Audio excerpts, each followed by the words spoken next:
everyone, it's Ghost Plays, and today instead of playing something, I will be talking about something, mostly because this is something I cannot play yet.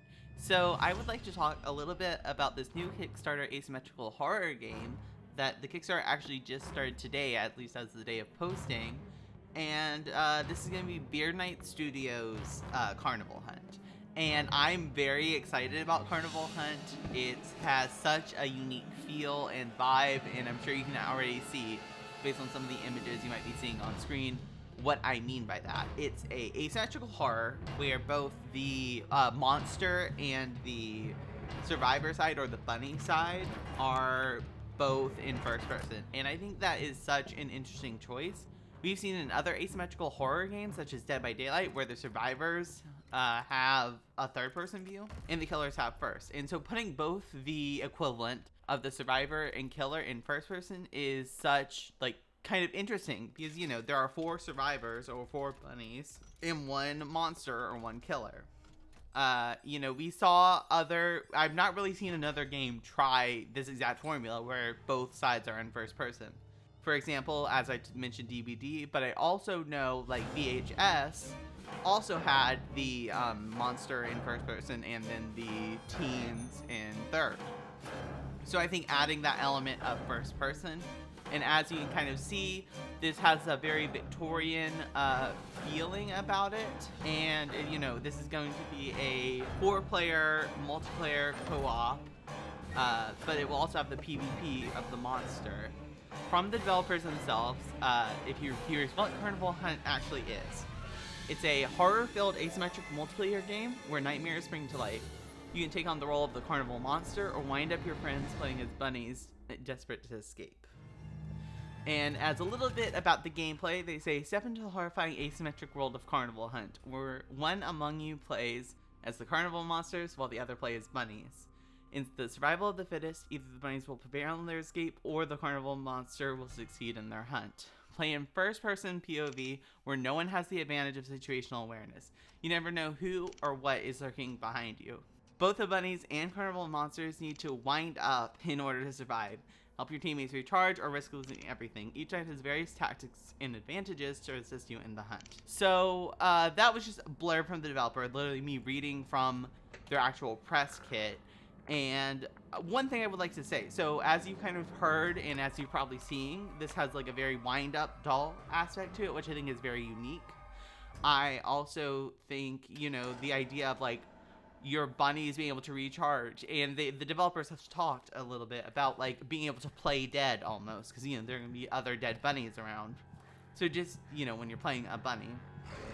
So being able to just hide amongst the corpses of other dead bunnies. I know they're not actual animals, they're wind-up dolls, but and I know I kind of laughed, but it's so cool to me, and just the concepts. And then they also have this system that they've talked about a little bit, the gear system. While I'm not entirely certain of all the details, I know there are 3 different types of gears, and those gears being skill gears, active gears, and passive gears. So we haven't gotten a ton of details on what exactly these different types of gears do, but I can kind of look at the name and make an assumption. So this is speculation, but I think I'm not too far off. So active gear sounds like some sort of active ability, right? You have an ability that you can do when you have this active gear equipped. Passive gears seem to be something that would be passive bonuses. The question is the skill gear. They mentioned in the actual Kickstarter trailer that you will be getting certain gears by completing certain challenges or doing other things. So my thought on that is that then, you can potentially do certain challenges and then get these gears, these skill gears, based upon that. Though, of course, I'm not entirely certain. I also think the idea of the slot machine and the trader is such a unique concept, where there's this just in-game merchant that you can kind of go around and talk to. And I also really enjoy a lot of the concept art that they're kind of doing. There's this really creepy aspect to everything. I'm a horror fan, I love horror, and this certainly brings the horror of being able to just see like how horrific some of the stuff is, and it's just really really cool. They describe this as like Victorian, and it definitely has Victorian, but they also mentioned that they were going to be bringing aspects of like traditional Mongolian culture, which is really exciting for me because I've always had like at least a little bit of an interest in Asian culture, so being able to see different perspective, right? As for the gameplay, I think another thing that's very interesting is how they've described it, and how, in their original thing they described it, is that there are 4 different levels, right? It's like you're trying to, as the bunny, go from the bottom floor to the top. And you're trying to climb these 4 floors to get to the escape roller coaster. And I think that's just so cool, right? That you're, like I said, it's very carnival-like. You are going to be in a carnival, and you are going to be trying to get out of it. And they have showed like a couple different tools that the bunnies have, like a some sort of like hot air balloon, a unicycle, as well as a little trampoline.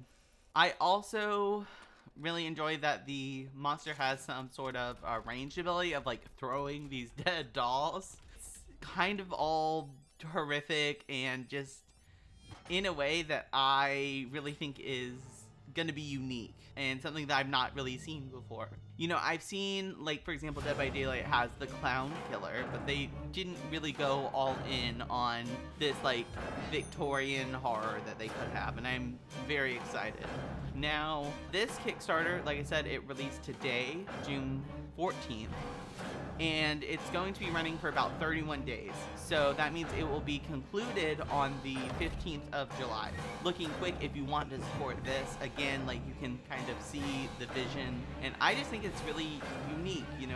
I've said this, and I might be repeating myself at this point, but I've not really seen something this, like, clockwork in this style, and I think that's really what excites me about it. I've seen traditional horror, we have Dead by Daylight, and then we have Texas Chainsaw Massacre now that's about to release, and both of them each have very unique aspects, but I don't think I've seen this like outright true horrificness almost that you can kind of see in Carnival Hunt. And that's what personally is exciting for me, because I found Carnival Hunt personally a while ago, I think almost a year ago at this point.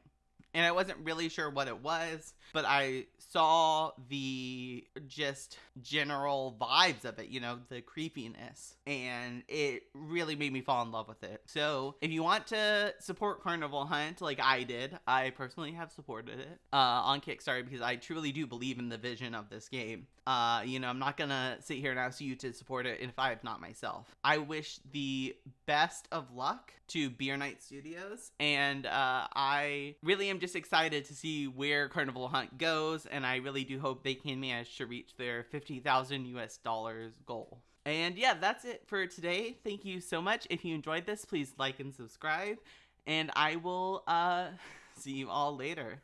Bye.